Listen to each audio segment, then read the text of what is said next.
दोस्तों, आज की कहानी है बहू तुम रोज रोज रोटियां गिन कर कम क्यों बनाती हो।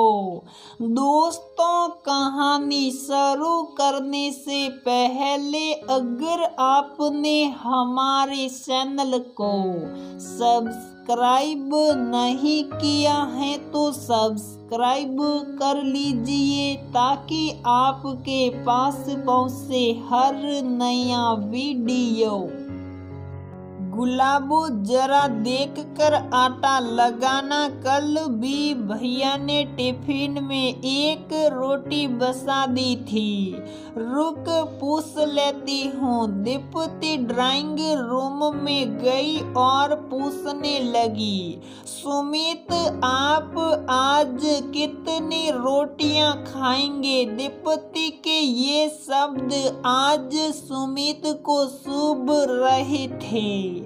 सामने उसके गांव से आए माता पिता थे जो कुछ दिन के लिए अपने बेटे के साथ रहने आए थे। शादी के बाद पहली बार दमयंती जी बेटे बहू की नवग्रस्ती देखने आई थी। अपनी बहू दीप्ति का ये प्रश्न सुन हतप्रभ रह गई। ये क्या बहू तो बेटे की रोटियां गिन कर बनाती हैं।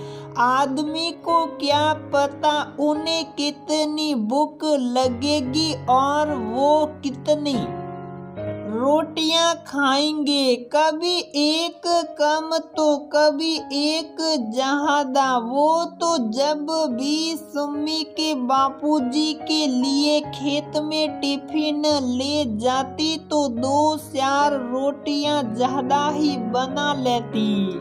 तपती दोपहरी में वो लाल मिर्च की चटनी के साथ आनंद पूर्वक 1-2 अधिक रोटी खा ही लेते।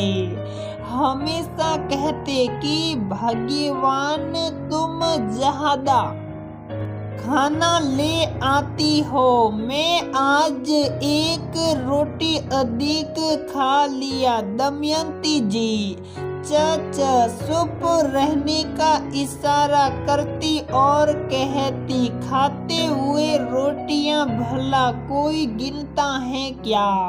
इससे अन्न का अपमान होता है और मैं तो वैसे भी पतली रोटी बनाई थी। आज इसलिए आपने एक अधिक खा ली कहकर बात को टाल देती। बोलो ना सुमित, मुझे गुलाबो को बताना है उसे और घर में भी जाना है काम करने के लिए। दीप्ति बोली, रोज जितनी बस। हिसकते हुए सुमित बोला और माता पिता के सामने नजरें नीचे कर ली।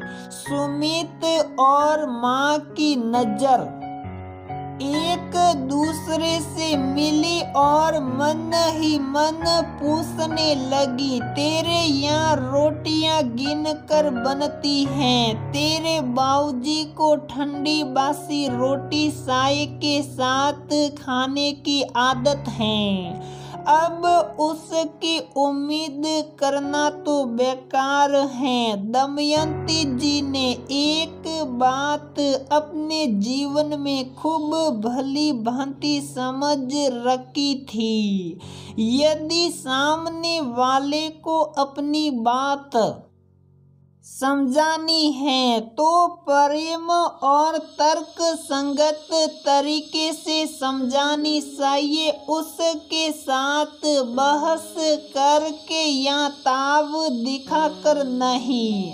बहू, गुलाबों को फ्री कर दो। आज रोटियां सब के लिए हम गर्मा गर्म बना लेंगे।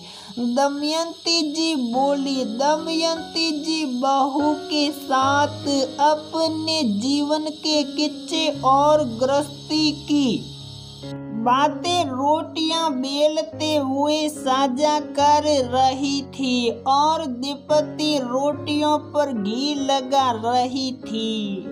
देखना बहू किसकी दस्तक हुई है दरवाजे पर। दमयंती जी ने दरवाजे की ओर देखा। कुछ नहीं मम्मी जी, भिक्षुक हैं, रोज मना करती हूँ फिर भी आ जाते हैं मांगने। दीप्ति दरवाजा बंद करती उससे पहले ही दमयंती जी गर्मा गर्म रोटी उसकी झोली में डाल दी। गरम रोटी को पाकर वो भिक्षुक खुश हो गया और हजारों दुआएं देकर चला गया। अरे माँ जी, रोटियां कम तो नहीं पड़ जाएगी? आपने इसे बेकार में दे दिया।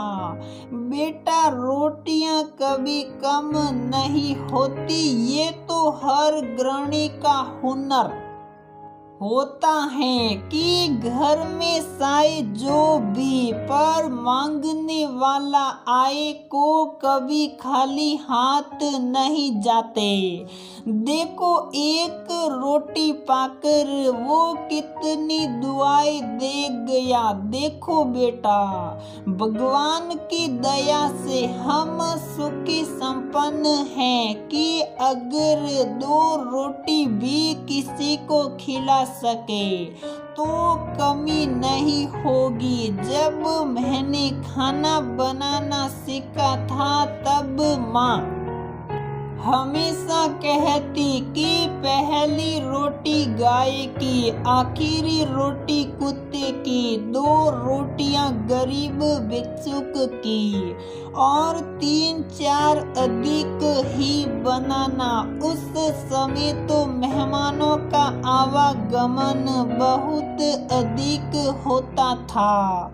कभी कभार तो एक साथ 4-5 मेहमान आ जाते थे, पर माँ की रोटियों का डिब्बा कभी खाली नहीं होता था। मैं ये नहीं कहती तुम बेवजह अधिक रोटियां बनाओ जिससे अन्न का अपमान हो, पर 2-4 अधिक बनाने में कोई नुकसान नहीं।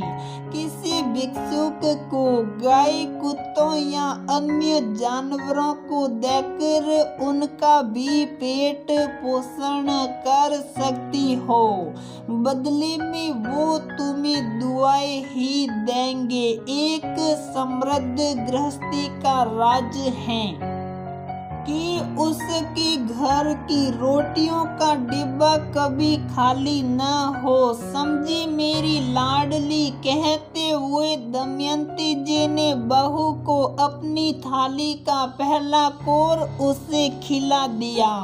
दीप्ति आज सास से नवगृहस्थी का पहला पाठ सीख चुकी थी। अब वो सास की बातों का हमेशा ध्यान रखेगी।